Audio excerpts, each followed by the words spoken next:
This guy farms immortal ogres for points.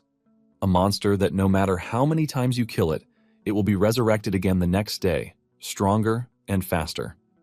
Thanks to his skill, Decapitation, he drops them in one clean strike and treats the hunt like practice. With the points he earns, he blesses a withered tree into an emperor apple tree, and those apples sell for a crazy amount of money. But he wasn't always this strong. To understand the story better, let's go back to the very start. Earth was dying and lost every vitality it had to provide, and then a certain being revealed just what Earth needed. The Absolute being advised to dispatch to another world, and with this, dispatchers, who are now regarded as heroes, left the Earth for other worlds. From the other worlds, dispatchers are able to bring back new things that are essential for humanity's survival. Our MC, Chansu, is working a trash gardening job, but he wishes that he could become a dispatcher too. After the day's work, he heads to the dispatcher reunion center, where there is a bulk load of people trying to get information on their loved ones. He manages to get past all the other people who are there to reach the receptionist. The receptionist checks his log and realizes that Chansu doesn't have enough to pay for the investigation he is requesting. He tells him to come back when he finally has the required money. Chansu begs the man to at least give him some news, but he is pushed out of the way by the next customer. Chansu has no choice but to step away, and he walks back home decisively. Apparently, when he was little, his father was a top-ranked veteran also known as a returnee. They were always together, but when Earth's condition got worse, he was dispatched again. And since then, he hasn't seen his father again. After waiting for so long, his mother also went in search of her husband, but in the end, Chansu found himself all alone. He has grown so much that the memories he has with them have started to fade. He can't even picture their faces clearly anymore. Suddenly, a bright golden light hits the outside of his apartment, leaving a massive wave that sends him flying into the wall. He passes out cold, and when he wakes up, it's been hours. An emergency news alert popped up on his phone, warning about the turbulence and flash caused by a returnee's re-entry. To make the situation worse, an S-rank returnee announces his retirement, shocking everyone. The S-rank dude talks about how he failed to protect the dispatchers who accompanied him. He also could not protect his god, and in the end, he returned alone, a failure. The dude says he can no longer dispatch because he has lost the ability and the qualification to do so. Apparently, the earthquake and the bright light were a result of his re-entry. With a broken voice, the dude announces his retirement, while asking everyone to do their best to protect Earth. This is basically bad news for everyone because Earth's population has grown below 500 million, making it hard to raise high-ranking dispatchers. Chansu cannot believe that the dude failed at his mission, and he is also retiring from it. Just then, he hears a knock on the door, and he wonders who it could be. He stands and he walks to the door, wondering why he is getting a visit because it is very unusual. He opens the door and hears a voice calling him, but he doesn't see anyone standing at the door. Just as he is about to start believing that he is going crazy, the voice directs him to look down. Chansu stares down to see a cute talking bunny holding a tablet device and staring at him. This scares Chansu so hard that he falls on his arse, but the rabbit simply continues with his business, asking him if he is Chansu. The rabbit then tells Chansu to calm his nerves because he brought wonderful news for him. The rabbit smiles, congratulating Chansu on becoming a dispatcher. Chansu is shocked to hear this, forcing him to ask the rabbit again if he knows what he is saying. The rabbit admits that Chansu is probably confused, but he assures him that it doesn't take away the fact that he has been chosen. Since Chansu is acting suspiciously, the rabbit suggests that they move to another location. As they walk through an unfamiliar hallway, the rabbit asks Chansu if he has any special skills, because most people have at least one. Chansu then replies that he is the highest in the Trash League, which is why he is not even qualified to be a dispatcher. However, he is pretty good at trimming trees or flowers. The rabbit is shocked to his bones when he hears this, and Chansu is also surprised that the dude approached him without knowing that he is worthless. The rabbit then calms himself down, saying there is always a reason for everything. He assures Chansu that he might be worthless, but it doesn't change the fact that he was chosen. Chansu is completely blown away because he never expected to find himself in the dispatch center, which means a chance has finally come for him. They arrive at a very large door, and the rabbit suggests that they go inside to continue their conversation. Before the rabbit could continue with what he was saying, Chansu had reached the door. He tries opening the giant door, but for obvious reasons, the door won't budge. This is when the rabbit disgustingly asks him what he is doing with the door. The rabbit says the entrance they are going to use is to his right. Chansu doesn't want to believe his eyes when he realizes that the rabbit is pointing to a very tiny door, which is a perfect size for the rabbit, not freaking humans. The rabbit says he has never had issues using the door, and Chansu is forced to remind him that he is a freaking rabbit. Believing that the rabbit is nuts, Chansu says he has to leave, and the rabbit asks him if he is sure he is making the right decision. The rabbit reminds him that he has failed every test that he has taken, but in the end, a rare opportunity has come knocking on his door. The rabbit asks him if he thinks an opportunity like this will ever come in his lifetime again. The rabbit tries to tell Chansu that he is not trying to coerce him because he is free to leave if that is what he really wants. After hearing this, Chansu has no choice but to crawl through the small passage to follow the rabbit to his bright, tidy office. This is shocking to Chansu because he was expecting a tiny office. The rabbit then tells him that there is a world that is suited just for him. Chansu is confused by this, asking if there is a different world that fits each person. The rabbit informs him that there is a world called block-type land grabbing, and it has an event in progress. Chansu's eyes light up in shock when he sees this, and the rabbit assumes that he knows about it, but Chansu says it is his first time hearing about it.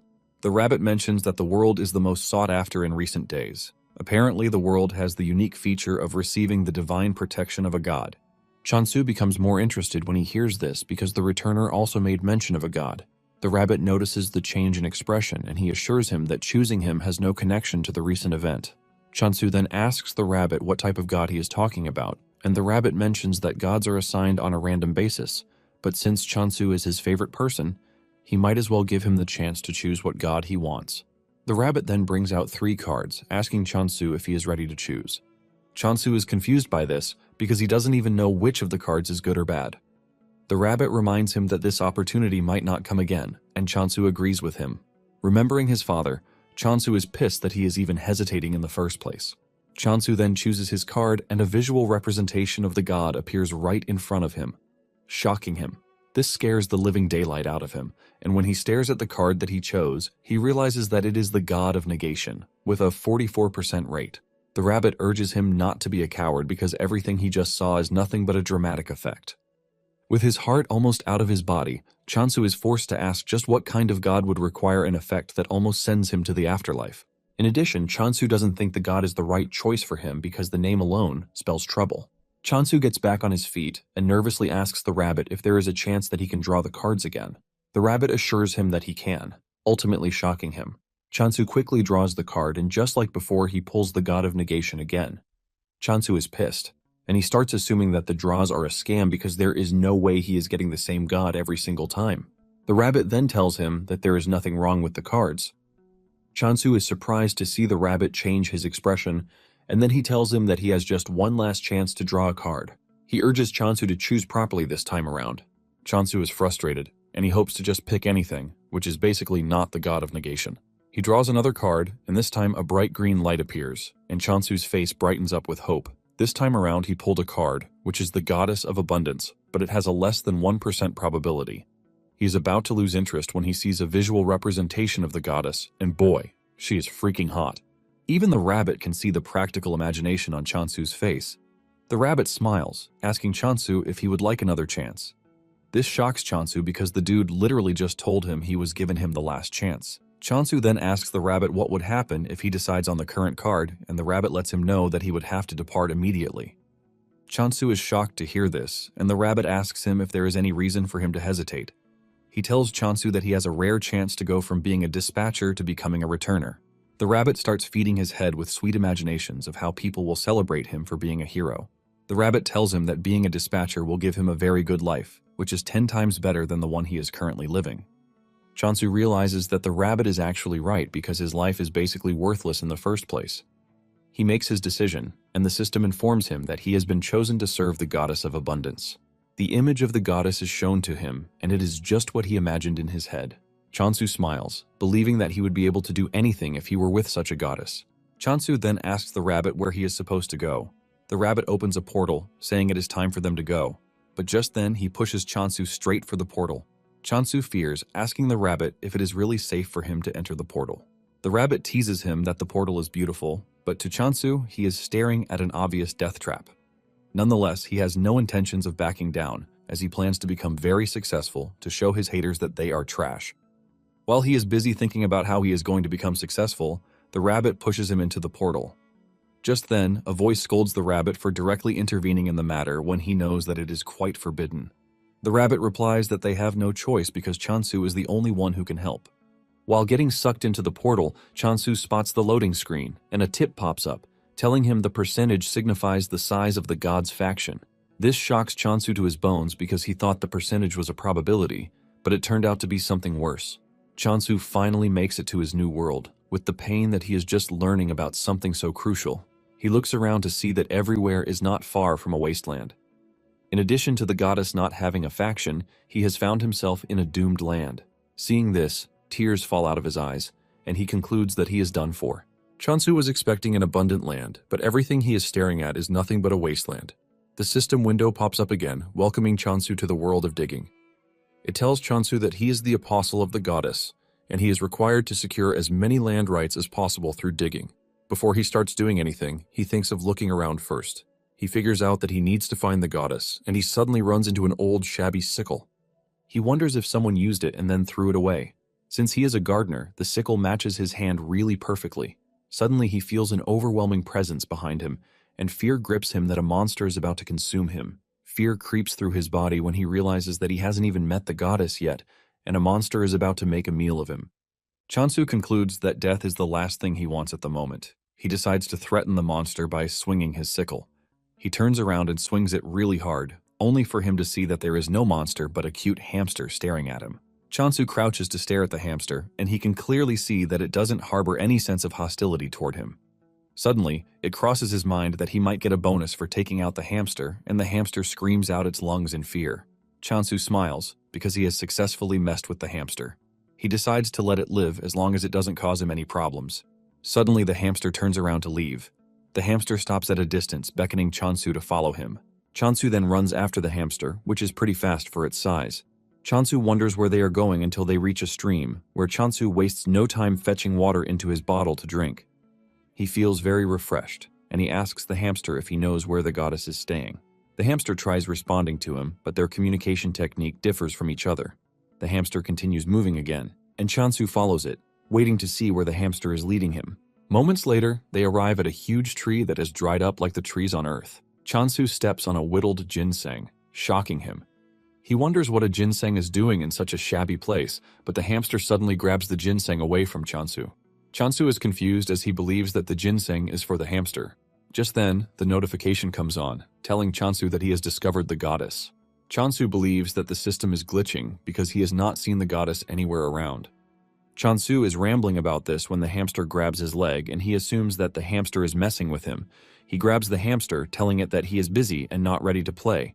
However, the hamster's expression tells Chansu something important that he has been missing. In the most unexpected surprise, the wilted ginseng is the freaking goddess.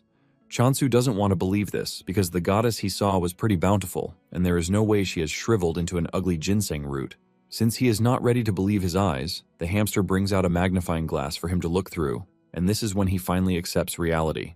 He holds his head in pain because the land grabbing and the percentage that he saw was nothing but a foreshadowing of his future situation.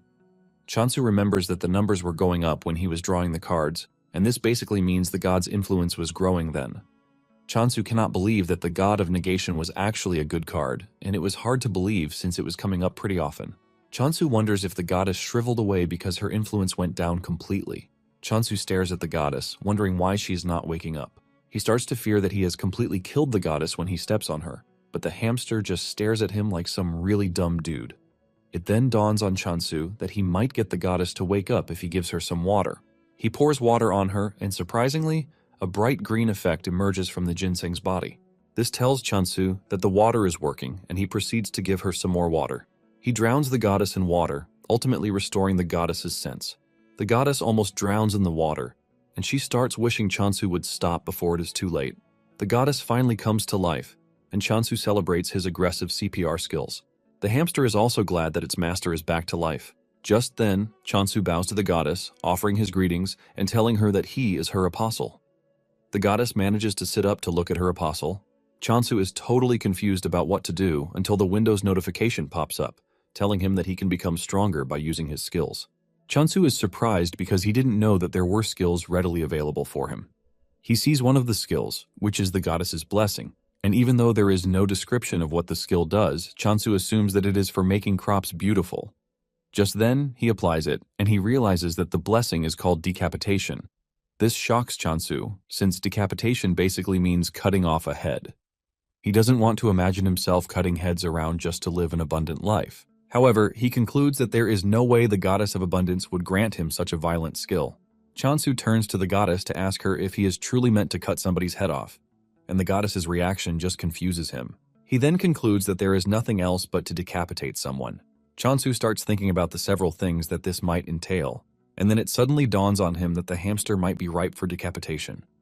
The hamster is busy celebrating the revival of the goddess, not knowing that Chansu is staring at him with the most evil eyes ever.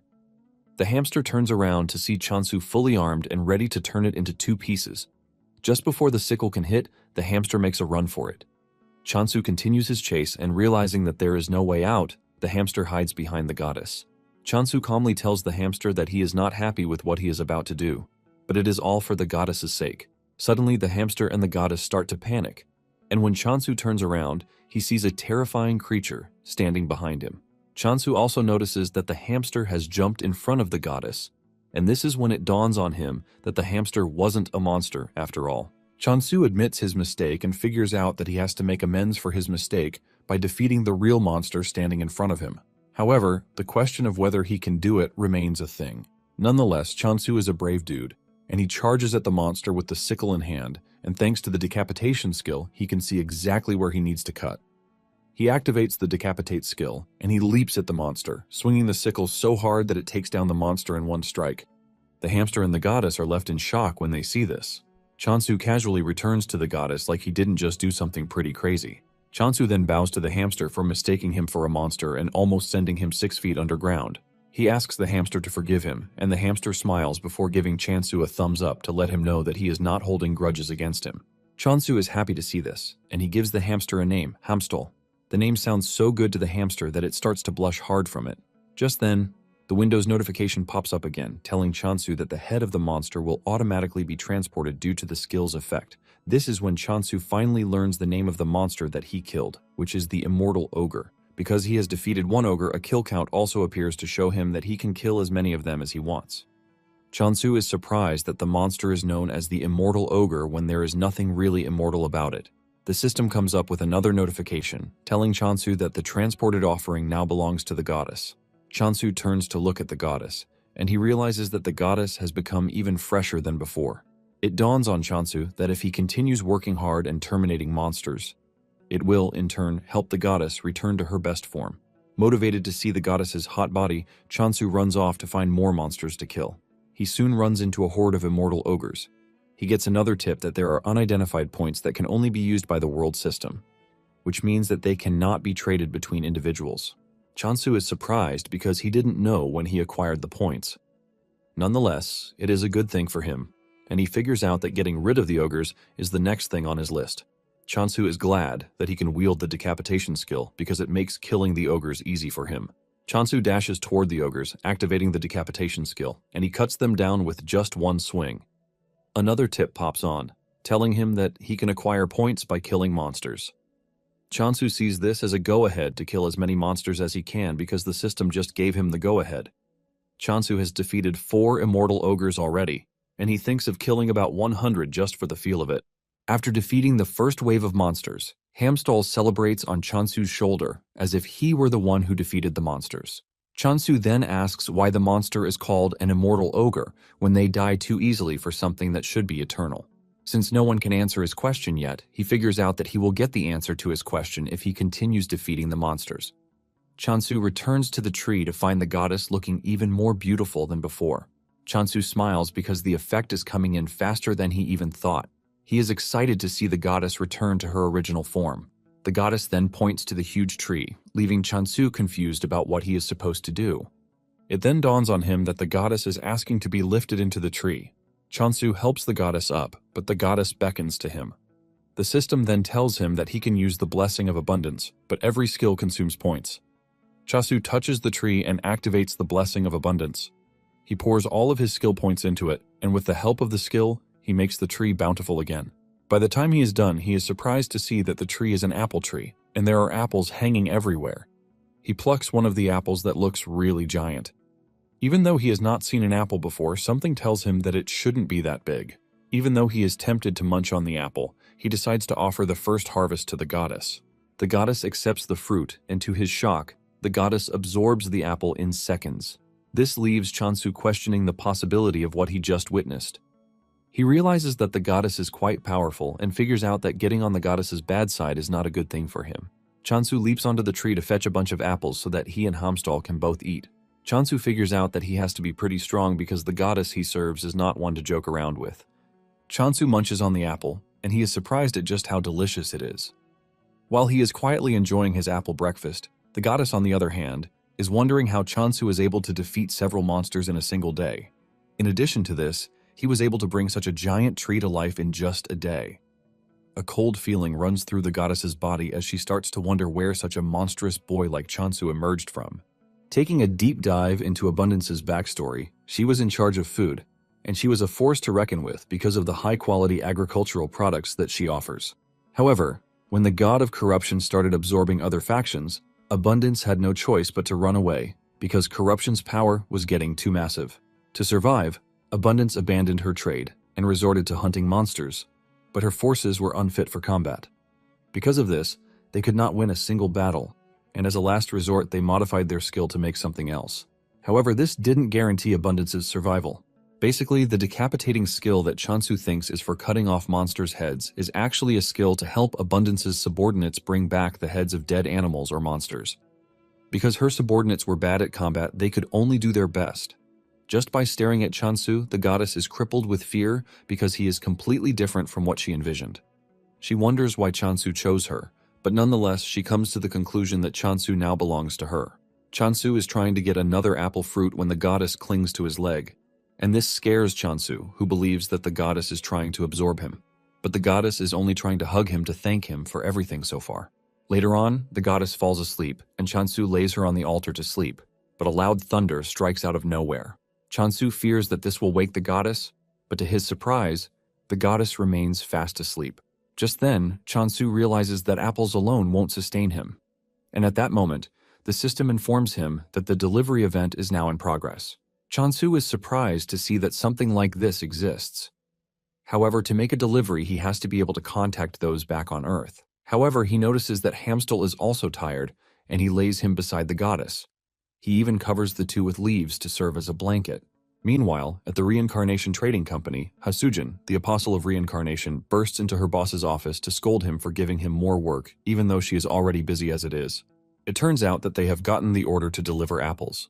The order also states that there is no money involved, which means that they are going to barter apples in return for goods.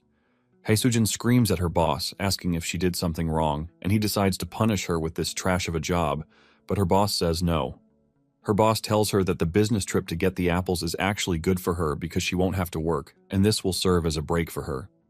Her boss tells her that staying at the office means more work for her, and he urges her to use the trip to clear her head a bit. Hasujin argues with him, saying there is no one else to send on the trip, which is why he is sending her. Her boss chuckles nervously because she might be right with her deduction. Her boss urges her to get a move on because she might just discover something lucky on the trip. He waves her goodbye, hoping that something good comes out of the trip. Hasujin checks out the order logs and realizes that there are a bunch of deliveries that she has to do, and she hopes that it is worth it, or else there is going to be a big problem. Meanwhile, Chansu has been gathering apples in preparation for delivery. While Chansu is gathering the apples, Hamstal is having a field day with them. Chansu soon finds him munching on the apples, and he grabs him, telling him to stop messing around with the apples. He tells him that the apples are for trading because they will be meeting with someone later in the day. Since the delivery person will be coming a long way, Chansu figures out that acting all cool on the first day will leave a good impression on whoever the person is. According to the information he got when signing the delivery event, he found out that the world is truly divided into blocks, and the Block Territory Conquest Grand Summon event is in progress. Even though it appears as a regular land, there is a wall at the edge, and to move to another block, a movement ticket is needed. Chansu figures out that there is really nothing around him, and it would take him a whole week to reach the nearest village. Chansu is glad that the delivery only takes 2 days. Even though it is quite fast, Chansu doesn't care as long as he gets his sleeping bags pretty fast. In addition, he ordered a cushion for the goddess to sleep on.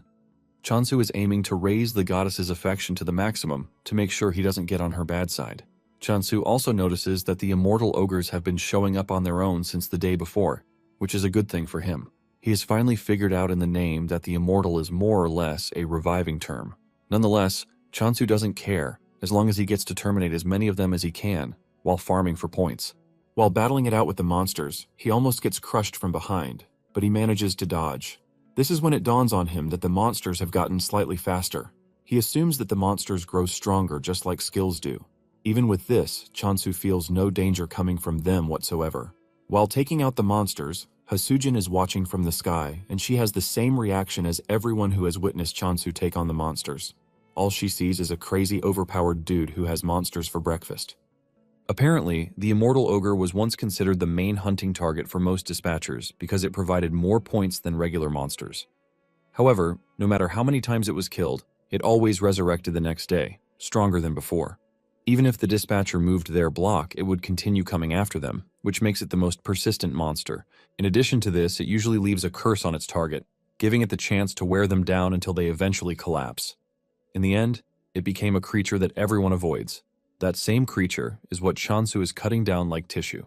Hasujin starts wondering if Chansu is so reckless that he doesn't even care about the monster's retaliation. Hasujin also notices that Chansu is not even purifying the defeated monsters. With everything she has seen, she assumes that Chansu is a swordsmaster.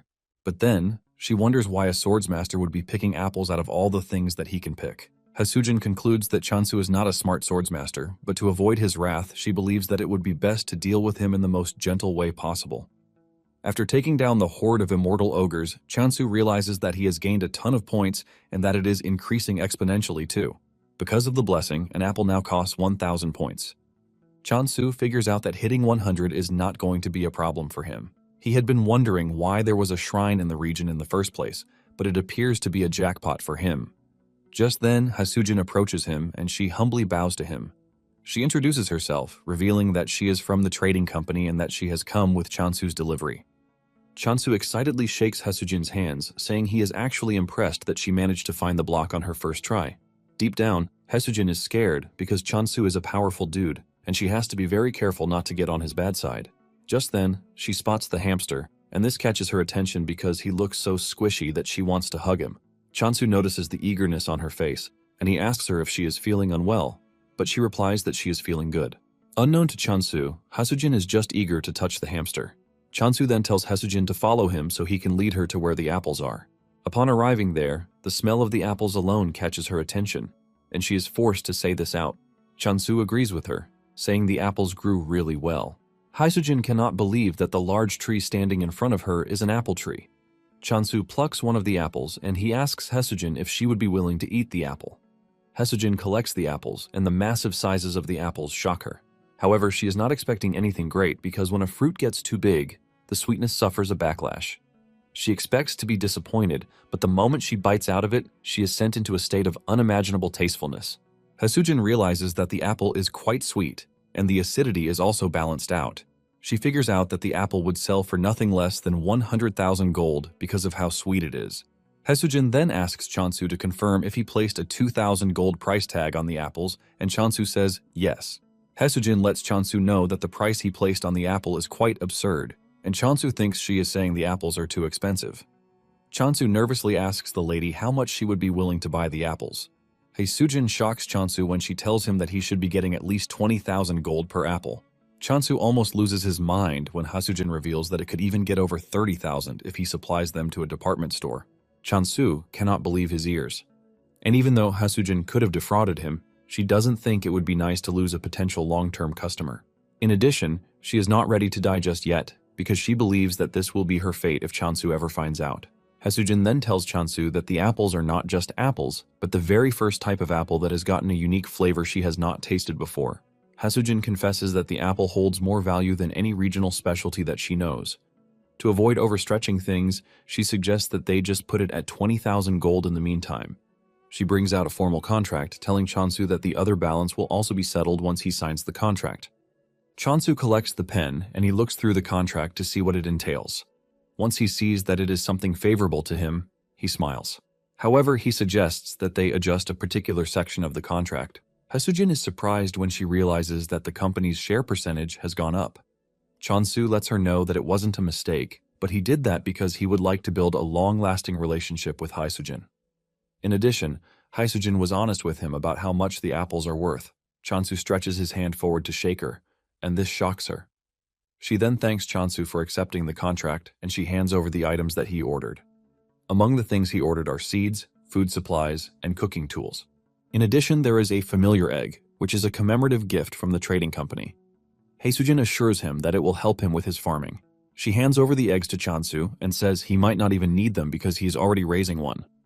Chansu is surprised because he can't see the said familiar that he is raising. Haesujin then points to Hamstall, believing that Hamstall is Chansu's familiar. Haesujin then tells him that the more points he pours into the egg, the stronger it is going to be when the familiar hatches. However, she urges him to be careful because if he overdoes it, the egg will crack, leading to an automatic failure. She adds that Chansu should stop once the egg starts to tremble. After the instructions, Chansu tells Haesujin that he might just have to try it to get the perfect feel for it. Haesujin asks about the expected harvest and schedule for the apples, and Chansu says one day should be enough. This shocks Haesujin because they are going to be getting daily supplies of apples. After their brief, long, boring conversation, they work out the schedule, the numbers, and the visit dates. After everything has been sorted out, they conclude the first part of their deal. After Haesujin is gone, Chansu walks up to the goddess to thank her for staying hidden when Haesujin was around. Chansu looked at the several supplies that he got and couldn't believe that the sales of apples were lucrative. Nonetheless, he knows that he owes it all to the goddess. Just then, he spots the goddess hugging the eggs, and he realizes that he might have to hatch the eggs sooner. However, he is going to need more points if he is going to do this. To do this, he figures out that killing more monsters is the way forward. Chansu is proud of how things have come so far, but he is not delusional enough not to know that there will be difficulties ahead. Even with the thought of this, Chansu is not scared because he is built to face challenges. When Haesujin returns to the trading company, she tells her boss everything that she saw. She tells her boss that Chasun is definitely Korean, but she assumes that he is a member of the combat factions. Her boss is surprised that a combat-oriented person is able to raise such a good bulk of apples. Haesujin reveals that Chansu took down undead monsters with just a rusty sickle, and he only targeted their heads. Haesujin's boss believes that the dude might be aiming to become a swordsmaster by putting himself in a tough situation, just like a dude Rohan did. Haesujin's boss then says it would be advisable for them to keep Chansu hidden rather than assign guards to his position, and Haesujin agrees with this. While saying this, the dude doesn't stop munching on the sliced apples in front of him until Haesujin grabs his hand, reminding him that they are supposed to eat them together. Back in the world of abundance, Chansu is already pouring points into the eggs to try and hatch them. He wonders if he is going to get a cute or strong monster from the eggs. Just then, the egg cracks, leaving a bright light, and Chansu believes that an SS rank familiar is going to step out of the egg. Chansu's entire smile fades away when he sees a chick popping out of the egg. He cannot believe that all the hype was just for a big chicken when he was hoping to get a worker. He starts wondering what to do with the chick, and the first thing his mind goes to is to raise the chick to eat it. However, he is hesitant because he cannot just cook and eat a chick that he poured 120,000 points into. Because he is trying not to get too attached, he decides to give it the name Ari. Just when he is trying to get familiar with the Ari, the other egg starts to hatch too. Just like before, Chansu is hyped, as he believes that this will come out to be a worker. However, his face crashes in disappointment when a pig emerges from the egg, and Chansu wastes no time giving the pig the name Doji. Chansu is extremely disappointed, leaving him to wonder why he is getting only ingredients. He was told that he was going to get a familiar, but at this point, he thinks he has been scammed. Just then, Ari and Doji walk up to the goddess to greet her, and the goddess urges the two to forgive her for failing to protect them to the very end. The two also apologize for not being able to serve their goddess the way they should have served her. The goddess appreciates their honesty, but tells them that there is something they need to be careful of, and this is her apostle. She tells the two that Chansu doesn't know that they are her retainers, and he might just sell them off if they prove to be useless to him. To make it worse, he might even eat them, and the two can feel the scary aura coming from Chansu, which makes the goddess's claim valid. The goddess urges the two to be on their best behavior until Chansu is able to obtain the communication skill. The two agree with the goddess, saying it would be better for them to just observe as it is. The next morning, Chansu heads out as usual, and his main targets are the undead monsters. Doji and Ari wake up early in the morning to hear commotion everywhere. The sleep disappears from their eyes when they see Chansu running about, cutting down undead monsters. This is when it finally dawns on the two that Chansu is pretty dangerous, and the goddess was not joking when she told them to be on their best behavior. Ari tells Doji that Chansu was staring at them in the weirdest way, and Doji panics when he remembers this. Just as he finishes taking out the undead monsters, Ari and Doji appear with a towel on their head. They praise Chansu for the hard work and tell him to clean up with the towel. The two have seen Chansu in action, and they have finally understood what the goddess told them about being useful. Chansu thanks the two for being thoughtful, and after cleaning up, he offers them an apple. Doji rushes toward the plate while Ari is trying to act like he is not a glutton. Chansu is happy to feed the two because he once heard that grape-fed pork always tastes better. Ari tries to stop Doji from eating so he won't grow into Chansu's desired flavor. However, Ari also gets drawn in by the flavor of the apple because of the amount of points that Chansu poured into it. Nonetheless, he manages to control himself. Chansu then offers him grains and he jumps on the grains without wasting time. To him, he is making the right decision because he is never going to grow into fried chicken like Doji. After this, Chansu moves over to farming. He has Doji dig the ground, while Ari plants the black bean seeds. Chansu then covers the ground and gives the seeds water before adding the blessing of abundance. In no time, Chansu has a farm with healthy plants covering it. Chansu holds one of the seeds in his hands, and the moment Ari spots the seed, he locks in on it. He rushes toward Chansu, but he hides the seed, telling him that the first harvest must be given to the goddess. Chansu gives the goddess the seed as usual, and she absorbs it in the most weird way, just like she always does. Chansu then tells Ari and Doji that it is time they eat because they are going to plant potatoes later. Unlike before, Ari consumes as much food as Doji. The two end up looking like inflated balloons, and Ari believes that he is done for because he couldn't hold back his hunger. On the other hand, Chansu is just happy that the two are eating well, and this serves as a motivation for him to plant more crops that they are going to enjoy. Just then, his mind crosses the apples, and he hopes that they are selling well on the market. At the store, Hasujin's boss notices that the apples are the only items left for sale. A lot of people have gathered, but none of them are ready to buy, which is expected. He had even decorated the apple and packaged it well to make it more pleasing, but people don't think a single apple is worth 200,000 gold. He is left scratching his head in frustration because he has no idea how to convince people that the apple is actually delicious. He is pretty sure that everyone will change their minds after just a bite, but the problem is getting them to have a bite. Suddenly, he hears someone purchasing the apples. He rushes to the attendant to ask him what just happened, and the attendant reveals that all of the apples are sold out. He doesn't want to believe this, since there was still a bulk load of it some minutes ago. The attendant reveals that someone tasted one and then bought everything. The signature on the payment slip says Rohan, and this is when it dawns on the manager that the person who just patronized them and bought out the apples is none other than Rohan, the pioneer of the handicap training method. Rohan is also known as the unrivaled swordsmaster, which makes him a big deal, and the manager admits that they have struck gold. This ends up making the news big time, and everyone believes that the apples are what Rohan ate to become a swordsmaster.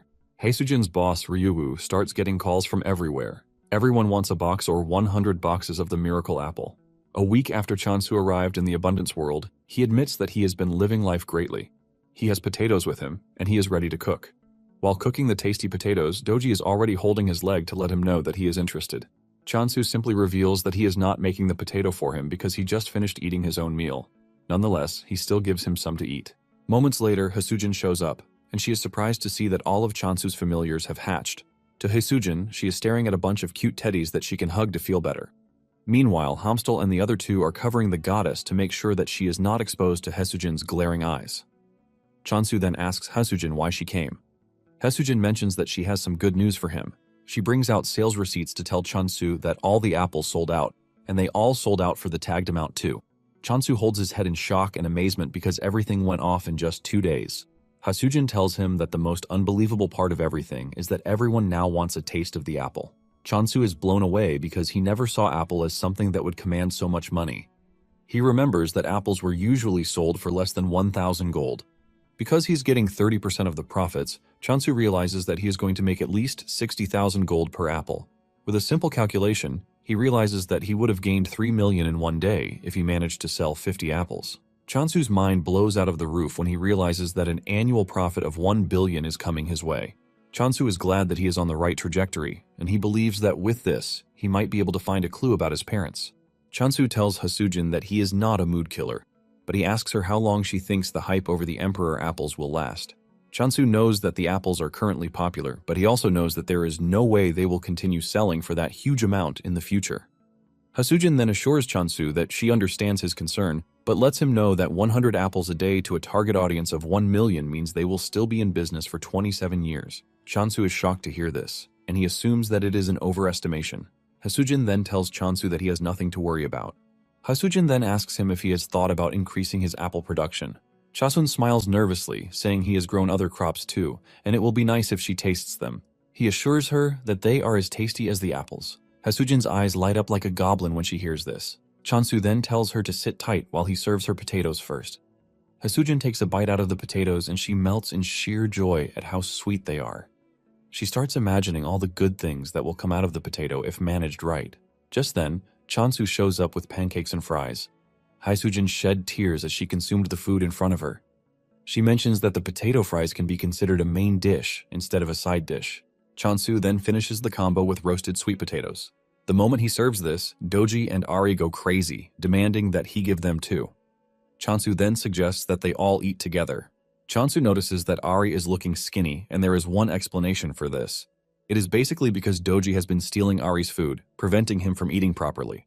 Hamstal jumps on the table to eat with Hasujin, and Chansu asks Hasujin for her thoughts on the potatoes because he plans on selling them too. Hasujin thanks Chansu for the delicious meal, and then asks if there is a way he can grow the crops and also increase apple production. Chansu replies that it would be difficult, since he is going to need more points. At the same time, Chansu doesn't think it would be wise for him to use all of his points on farming. Hasujin lets Chansu know that his efforts are appreciated, but she urges him to focus more on apples. Hasujin mentions that all of the apostles are Korean, and the culture of the world is built on this. Hasujin says the food is amazing, but lets Chansu know that it is hard to charge a premium price for crops alone. Hasujin says the crops won't be as profitable as apples even if people start to demand them. Hasujin goes on her knees, begging Chansu to consider apple production as his primary assignment. Realizing that there is no changing her mind, Chansu asks her if 100 apples a day will be enough, and her eyes light up when she hears this. She thanks Chansu for reconsidering and putting her suggestion into the books. The next day, Chansu steps out to hunt monsters as usual. Doji asks Ari if it is important that they follow Chansu every time he steps out, and Ari screams at Doji, telling him that they are the only ones who can keep watch, because Hamstal is basically useless. Unknown to them, Chansu is actually wondering why the two keep following him everywhere, and he assumes that they are combat-type familiars. Chansu doesn't think there is any way actual familiars will be pretty useless to the point that the only thing they can offer is to eat. His conviction soon goes down the drain when he sees the two getting chased down by an undead monster. Chansu blames himself for thinking the two are worth the hype he was giving them in the first place. Just then, Doji trips, giving the undead monster the chance to close down on him. Chansu tries to reach him, but the distance is just too much for him. Chansu tries getting the monster's attention by screaming, but even this doesn't work.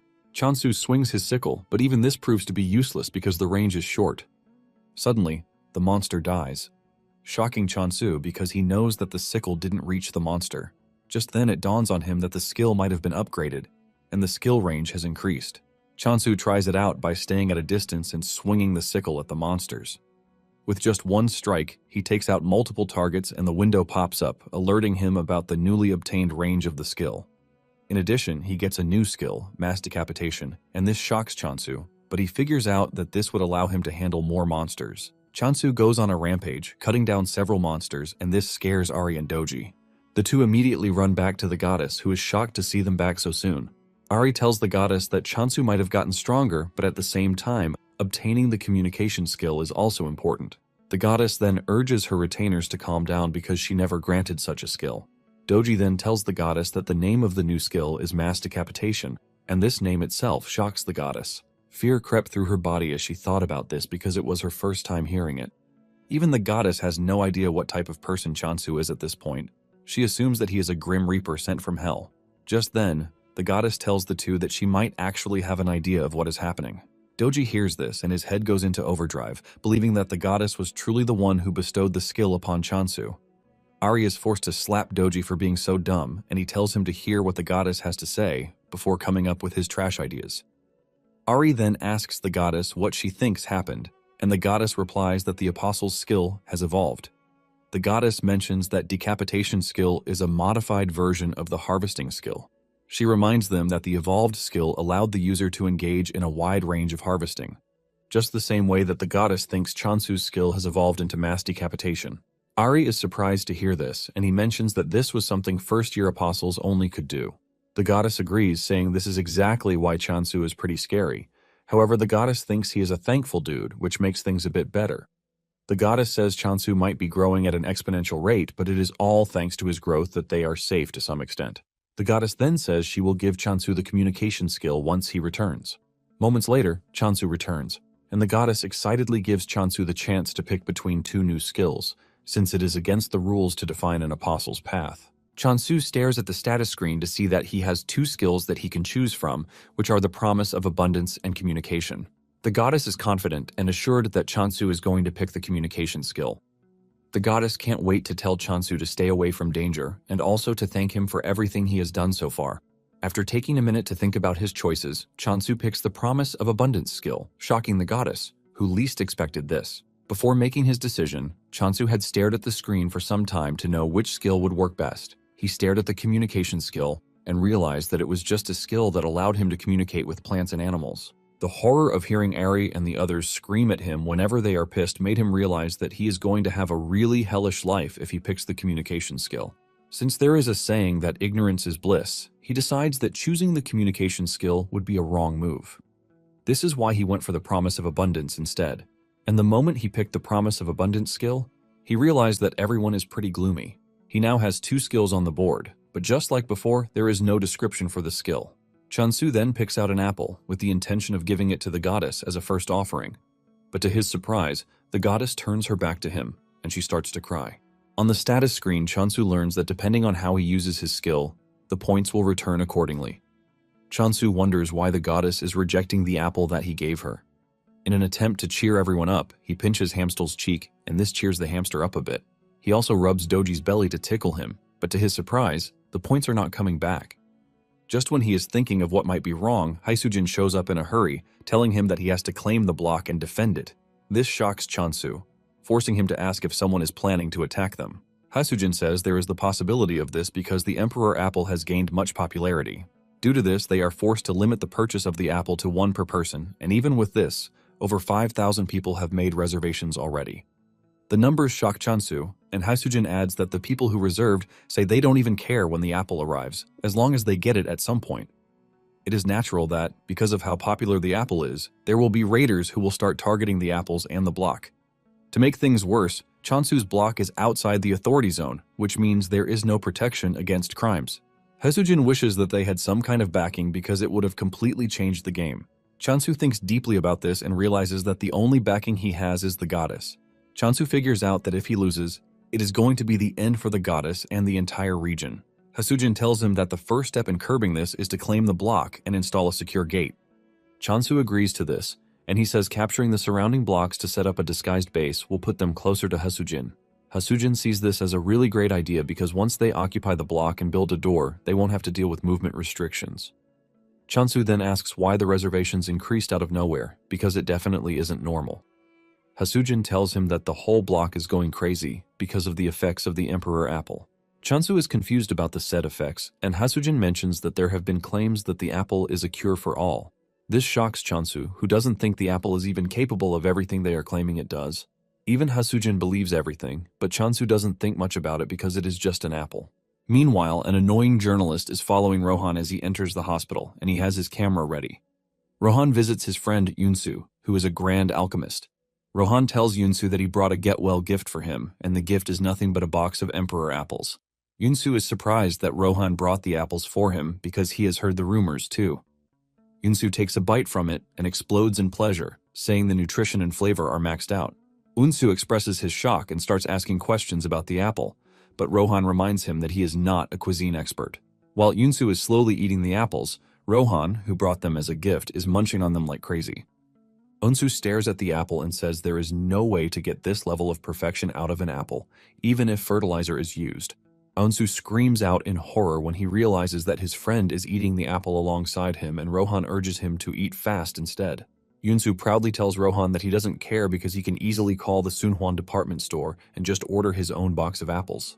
Yunsu's hope is ultimately shattered when he learns that he might be an important person, but this doesn't mean much because the store is already overloaded with reservations. Yunsu tries to get them to sell to him by offering triple the price, but even this doesn't work. While the two are having fun, the reporter is busy taking pictures of them. In no time, an article is released stating that it was the Emperor Apple that helped Yunsu get out of the hospital. Ryuwoo bursts out in anger when he sees this because they are already battling countless rumors, and the article is basically adding fuel to the fire. Ryuwoo cannot believe that everyone thinks the apple is a miracle cure. Back in abundance, Chansu tells the goddess that he needs to step out for a bit to take over the surrounding blocks. Chansu tells Doji and Ari that they will be in charge of protecting the goddess. The goddess is shocked that Chansu is stepping out to claim territories, and she assumes that it is because he just got a new skill, which is not even a combat skill. The goddess grabs his leg to prevent him from leaving because it is dangerous. Since Chansu can't understand the goddess, he assumes that the goddess is holding on to him because she now needs protein. Chansu smiles, asking if beef will be fine with them. Chansu excitedly heads into the storage room to get the frozen beef that he ordered earlier. Chansu is excited because it is basically the first real meat that he has gotten his hands on. Back on Earth, he only feasted on lab-grown meat. Chansu excitedly puts on the stove and he starts grilling the meat. He admits that the smell is definitely on a different level from the cultured meat he has always eaten.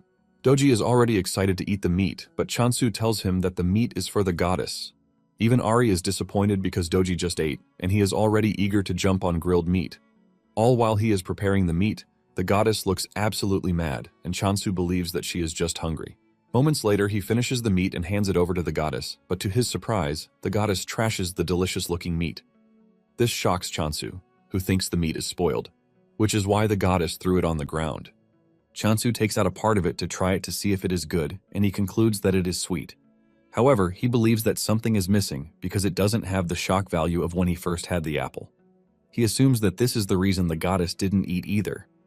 Unknown to him, the goddess is crying so that he wouldn't go. But sadly, he can't hear her since he foolishly ignored the communication skill. On the other hand, Ari and Doji are celebrating because Chansu tells them that he is going to bring delicious meat for them when he comes back.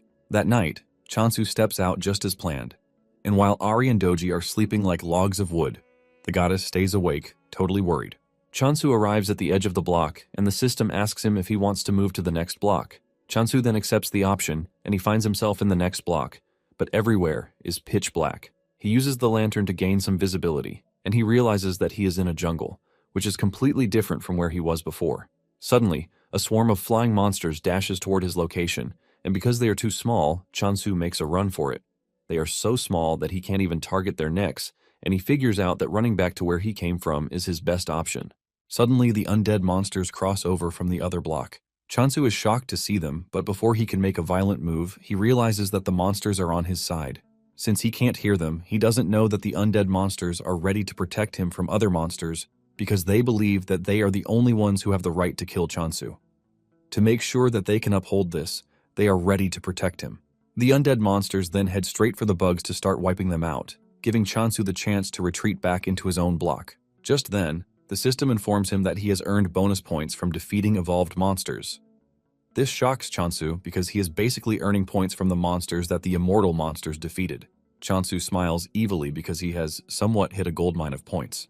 He realizes that this changes everything because he is gaining points, and his customers are also increasing. The undead monsters that he was once running from are now bonuses to him. Back at the department store, Haesujin complains about the number of calls and orders that they have gotten.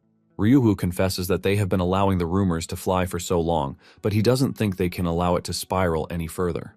To curb the entire problem, he tells Haesujin that any mention of the Emperor Apple is strictly forbidden. He says there will be no more response to inquiries or interviews. He suggests that they greet all questions with silence and indifference. Haesujin thinks this might not be feasible because it is going to be total chaos. Ryuwoo argues, saying they can't let out a word again even if they are threatened. Just as he mentions this, a sword appears on his neck, making his joke turn into reality. A voice appears from behind, apologizing for startling them. Ryuwoo turns around to see that the person who held a sword to his neck is the swordsmaster, Rohan. Ryuwoo is crippled with fear, and he asks Rohan why he has come to the office. Rohan says he has talked to Ryuwoo's boss already, but he didn't give him the answer that he wanted. However, he hopes that Ryuwoo will be more cooperative. Rohan then drops the big question, asking Ryuwoo who is responsible for growing the Emperor Apple. In addition to this, he wants to know where the said person is.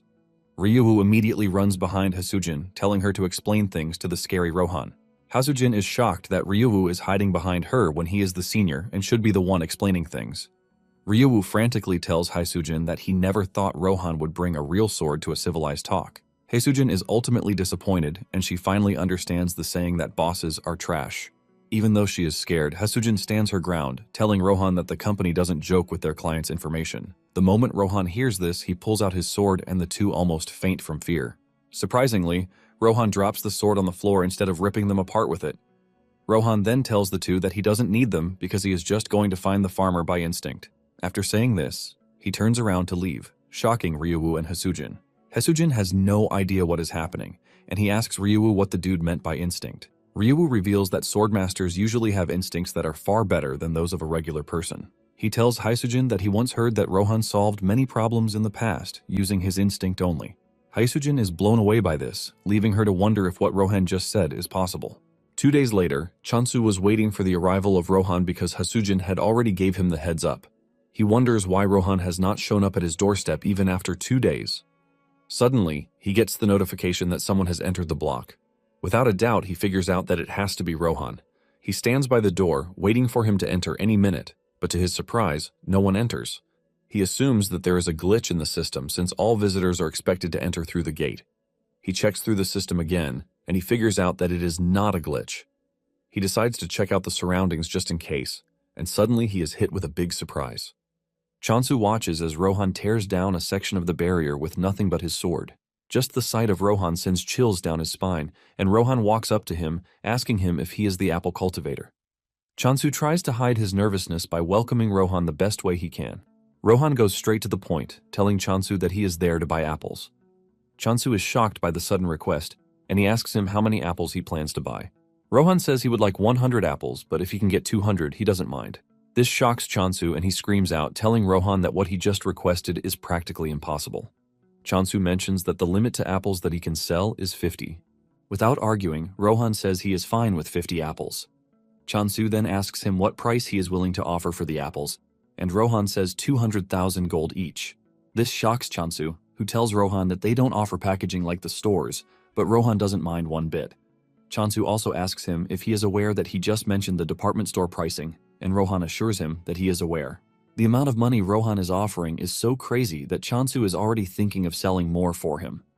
Chansu then takes Rohan to the apple tree, and Rohan is already salivating from the delicious apple he is about to eat. Chansu walks up to the tree, and he activates the Blessing of Abundance skill.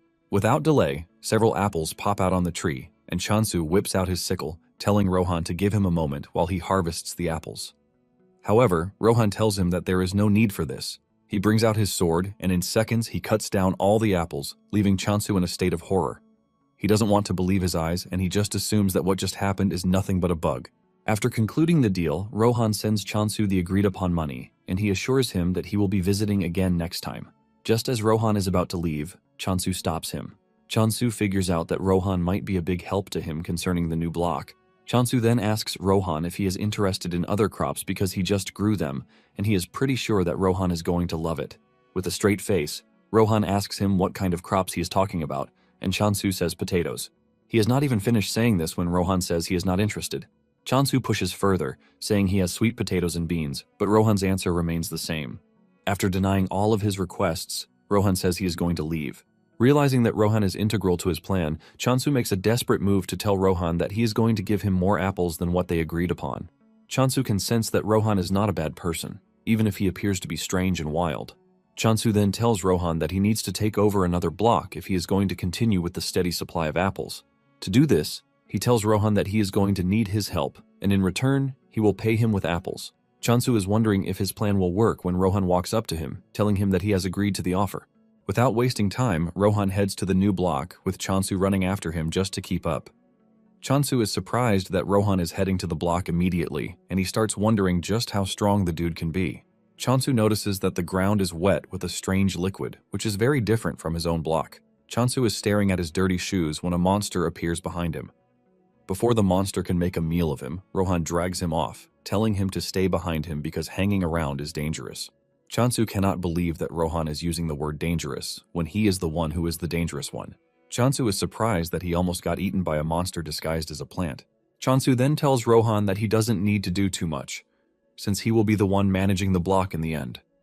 Chansu wants to get rid of the monsters by himself. He activates decapitation and he starts cutting down the monsters like they are nothing. After he is done, he activates the Blessing of Abundance. Meanwhile, Hasujin has entered the block, and she is moving around when she hears Chansu call her name. She looks down to check on Chansu with a bright smile on his face, but the smile disappears when he sees Rohan with Chansu, working on a plant. Hasujin rushes down to ask Chansu what is happening, and Chansu says that since he is planning on taking on the surrounding blocks, he decided to plant his foot in the area. Hasujin screams at him that she doesn't care about what he is doing, but she is more interested in why Rohan is with him. Chansu then explains his current predicament to her. Apparently, when they first arrived on the land, Rohan tells Chansu that he would like to taste the apples grown on the new land. Chansu nervously tells Rohan that there is no land there because it is all filled with puddles. The moment Rohan hears this, he whips out his sword and swings it really hard to clear a large portion of the land. He clears the grass, turning it into a space where Chansu can plant seeds. Chansu is gripped with shock when he sees this, and he wastes no time planting the seed. He then casts the blessing of abundance on it, and this is what they were doing when Hasujin showed up. The seed that Chansu just planted has grown into a big apple tree with bright leaves. Hasujin is surprised, but she mentions that the apple smells really weird, and Chansu agrees with her. He says this is because of the environment. Apparently, the apples have double the aroma and flavor, and depending on the point of infusion, the taste changes. Chansu then confesses that he is still experimenting with it. Chansu plucks one of the apples and hands it over to Hasujin, asking her if she is willing to have a taste, but the girl refuses, saying she will pass. Hasujin then spots the plant monsters on the ground, and she calls them ostrich tails. Chansu is surprised because this is the first time he will hear of it. Basically, the monster takes a liking to an ostrich's habits, and it is said to be active only at night, which makes it extremely hard to catch. Hasujin checks out the monster, and she confesses that the conditions look really great. He takes some of its blood into a test tube and then asks Chansu if he was the one who hunted the ostrich tails. Chansu replies that it was all him, assuring Hasujin that Rohan wasn't involved. Chansu asks Hasujin if there is a problem with this, and Hasujin suddenly grabs him, asking him if he is willing to sell them. Apparently, the ostrich tails are said to sell for a high price. Scared of the zombie-like lady, Chansu agrees that he is going to sell them. Hasujin raises her hand in the sky, celebrating like she just won the lottery.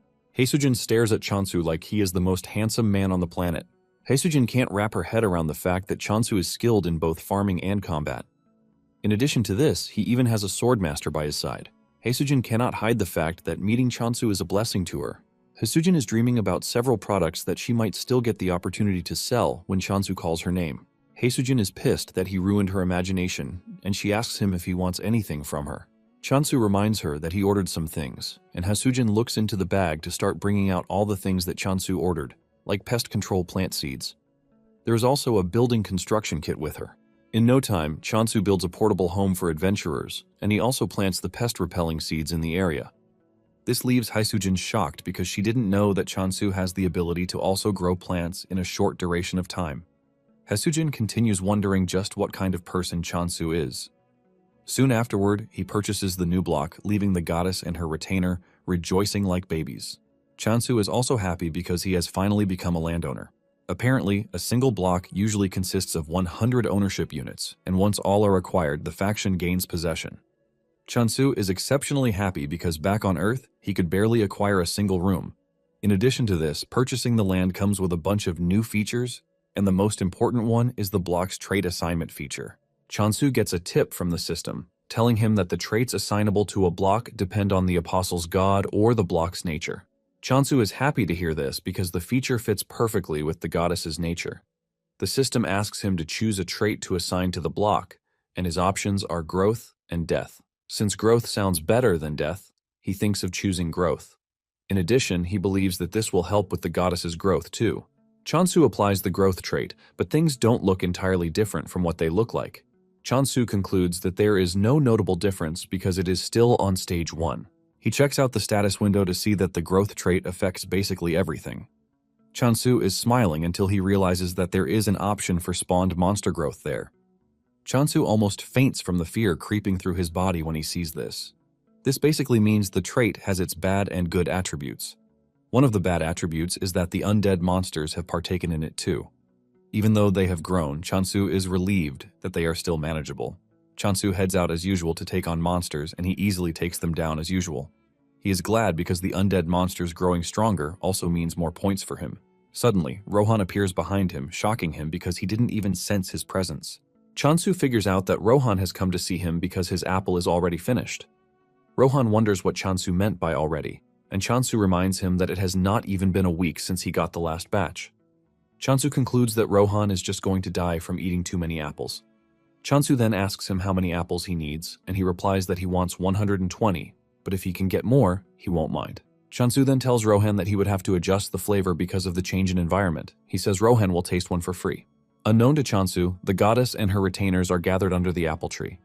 He is shocked when he gets there to find them playing around. The group almost sinks into the ground when they spot Rohan, since he looks pretty dangerous. Suddenly, Rohan swings his sword, and Chansu believes that he is aiming for the group. He dives to protect them, but in the end, Rohan was just aiming for the apples. Chansu believes that Rohan has not sensed the presence of the goddess, since he called them familiars. Just then, Rohan says he can sense the growth trait on the block, and because of this, he would like to stay and train, but he assures Chansu that he is going to pay. Chansu becomes interested when he hears that Rohan is willing to pay, and he asks him how much he is offering. Rohan smiles while telling him the amount of money he is ready to throw out. This sends Chansu into a state of ecstasy, and he immediately shakes Rohan's hand, welcoming him as his esteemed customer. Rohan asks him if he thinks his request is possible, and Chansu says yes. However, he wants to know if the environment will not be torn in half, and Rohan assures him that it won't. Chansu also asks if things will suddenly explode out of nowhere, but Rohan assures him that he has nothing to worry about. Chansu then tells Rohan that he doesn't have the power to manufacture monsters, since he doesn't even have lots of points to spare. Rohan lets him know that he doesn't need his help to sort out monsters because all he needs is a space in the corner. Chansu is surprised to hear that this is all Rohan needs. Chansu has no issues with this, but he tells Rohan that there is something else he wants aside from money. Chansu lets out his heart, saying he would like Rohan to be his guard. Since the world they are living in is prone to being in danger every time, Chansu thinks it would be better for Rohan to protect. After all, Rohan is one of the best swordsmen out there. Rohan replies that he will consider Chansu's offer if he can enhance the growth effect. Chansu is glad to hear this, and he assures Rohan that he is going to enhance the growth rate by 50,000 points every day. In addition, he's willing to provide 10 apples daily. Rohan is more concerned about the apples, and he asks if they can be purchased differently. Chansu then assures him that he doesn't have to worry about the apples. Meanwhile, Doji and the others are shaking in fear because it seems Rohan will now be staying with them. On the other hand, Chansu thinks the familiars will be happy because they have a swordsmaster protecting them. Chansu turns around to see a different reaction from the group. Rohan also sees this, but Chansu lies, saying the group is only shy because he is new. Chansu tries to get them to become familiar with Rohan, but the group runs away instead. Chansu cannot believe his eyes, but he moves past the embarrassing moment to tell Rohan his first request. Later on, the two are inspecting the other block when Rohan senses something behind the brushes. They walk over to check it out, only to find a cat lying there. Chansu is surprised because he wasn't expecting any other animals like Hamstol to be in the area. Because of how relaxed the cat looks, Chansu believes that it is not dangerous, and before Rohan can stop him, Chansu walks up to the cat to pet it. The cat wakes up to see an ugly face standing over it, and it jumps away like it just saw a ghost. The cat hisses at Chansu, which almost sends a chill feeling down his spine. The status window then informs Chansu that the cat is actually the Apostle of Negation, and it has declared war on his block. Chansu is shocked that the Apostle declared war on him just because he patted it a bit. With tears in his eyes, he asks Rohan if the cat is the Apostle of Negation because it has declared war on him. But Rohan believes that the dude is saying trash. Chansu suspects that the cat is mad because he was touched without permission. Chansu walks over to the cat to try to settle their differences while wondering why he has to fight a little cat.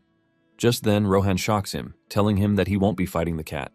Rohan says the apostles he will be fighting will appear through the block's border very soon. Surprisingly, Rohan says they will be human.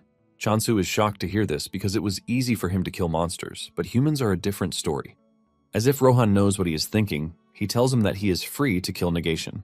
Rohan lets Chansu know that they have the option to resurrect at the temple. Chansu is shocked to hear this, and he asks Rohan if he is talking about a checkpoint, and Rohan says yes. Chansu considers this an unfair advantage because he and his group don't have the luxury of just getting a second chance if they mess up. Negation apostles, on the other hand, can act recklessly and not suffer the consequences that come with it. Chansu is hyped for the battle, since he is at a disadvantage, and he asks Rohan if he is going to help him with the battle ahead. Rohan replies that he is willing to help if he can. Just as predicted, a group of negation-loyal monsters and human apostles appear in the block. One of them holds a megaphone in his hand, and he makes a loud announcement telling Chansu to show himself. At the alchemy headquarters, Hasujin has taken the ostrich tail sap for examination. She is thinking about just how impressive Chansu is. She believes that Chansu is strong the way he is with the help of an artifact. Apparently, an artifact is a divine item that is created for those close to a god. Sometimes it is formed from remnants of a dead god, which in turn grants the user the opportunity to use the god's power. After thinking this through, Haesujin doesn't think Chansu is using an artifact because they are hard to use unless they match the deity's nature. Haesujin is thinking about the future possibilities of things when Unsu rushes into the room. Haesujin is shocked and even more shocked when Unsu starts walking toward her. Unsu has the ostrich tail sap with him and he screams at Unsu asking him where he got the sap from. The question shocks Haesujin, but without a doubt, she knows that something crazy is about to happen again. Back at Chansu's block, the apostles urge him to step out before they get tired of searching for him. Unknown to them, Chansu and Rohan are hiding in the nearby bushes. Chansu wonders why the dudes are acting recklessly, and he asks Rohan if he thinks this is because they can resurrect even if they die. Rohan confirms this, saying they are probably acting that way due to the chances of getting resurrected. Even though they have little time to engage the enemies, Chansu is relieved to have Rohan at his side. He is basically putting all of his faith in Rohan. Just then, Chansu steps out of his hiding place, holding his sickle. The apostle stares at Chansu like he is some kind of weakling, and he tells him to bring him apples. Another dude makes fun of Chansu, telling him that he is outnumbered and that he has no chance against them. However, the team starts getting nervous because they can't see Chansu do anything, which is pretty weird. After some minutes of silence, Chansu finally speaks out, telling the apostle that he is nothing but trash and that he is not worth worrying over. Chansu is confident that he has the Swordsmaster backing him, and before the negation dudes will have to get the chance to do something crazy, Rohan would have dealt with them. The apostle is pissed by this, and he gives Chansu one more chance to surrender the Emperor apples. Chansu retorts, telling him to head to the department store if he really wants to eat apples. The apostle is overtaken with rage because of Chansu's big mouth, and he asks him if he can handle the consequences of his arrogance. Chansu further breaks the dude's ego by telling him to go ask his mother all the trash questions he is asking him. Chansu's words hit the dude at the spot where he wants, and he angrily tells his subordinates to kill Chansu. At the alchemy office, Unsu is pestering Haesujin about where she got the sap. Haesujin feels like telling him, but she mentions that customers' information is confidential. Unsu then tells her that he only asked because of the labor fee. Unsu comes clean, saying the ostrich tail sap that Haesujin brought has a higher purity percentage than the regular ones, which is always hard to maintain their purity level. Unsu brings out a contract sheet and hands it over to Haesujin, asking her if she can continue supplying them with the sap. Haesujin replies that she might have to ask the cultivator first, and Unsu suggests that they sign a provisional contract. Unsu is happy to hear this, and he lets Haesujin know that whoever is responsible for the sap will always be welcome to the alchemy department. Back to the standoff between Chansu and the negation apostles, the lead apostle notices that Chansu is pretty calm for someone who is outnumbered. He wonders why Chansu is so confident, and on the other hand, Chansu is thinking of how he is going to take down the skeletons approaching him. As the skeletons rush toward him, Chansu activates the mass decapitation skill, and he wipes out the entire skeleton team in one fell swoop. The apostle is surprised to see his subordinates flying in the air like they are feathers. Chansu piles on the misery by telling the apostle that his subordinates are quite weak. Chansu stands above the bones, asking the apostle if he is ready to surrender. However, the apostle is not about to lose to some derated farmer.